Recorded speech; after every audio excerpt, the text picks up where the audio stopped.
Dear viewer, ঘরোয়া রেসিপির পক্ষ থেকে আপনাদের সবাইকে স্বাগতম।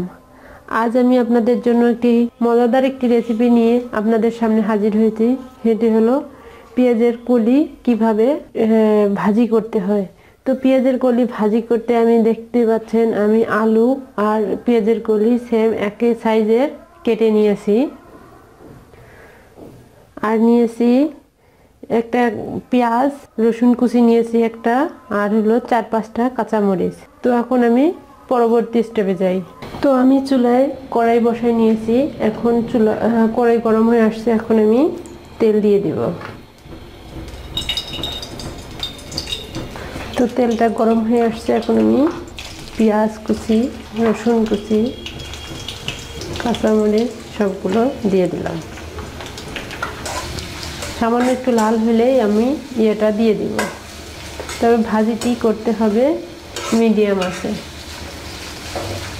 তো সামান্য একটু লাল হয়ে আসছে, এখন আমি লবণ দিয়ে দিলাম, হলুদ দিয়ে দিলাম। এখন আমি পেঁয়াজের কলি আর আলুটা দিয়ে দিব।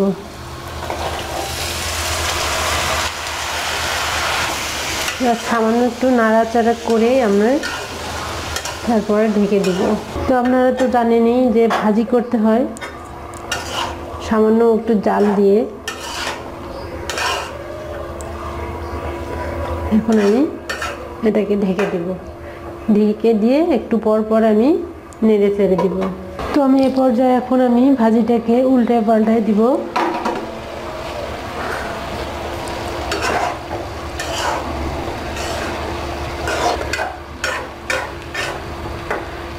এখন আমি আবার ঢেকে দিব। তো দেখতেই পাচ্ছেন ভাজিটা আমার প্রায় শেষ হয়ে আসছে রান্না। এখন আমি ভাজিটা নামিয়ে নিব। তো দেখতেই পাচ্ছেন কিভাবে আমি ঝটপট পেঁয়াজের কলি ভাজি করে ফেললাম। তবে এটা খেতে খুবই সুস্বাদু ও মজাদার। আমার রেসিপিটি যদি আপনাদের সামান্য একটু ভালো লেগে থাকে, আমার চ্যানেলকে সাবস্ক্রাইব করে আমার সাথেই থাকুন। ধন্যবাদ।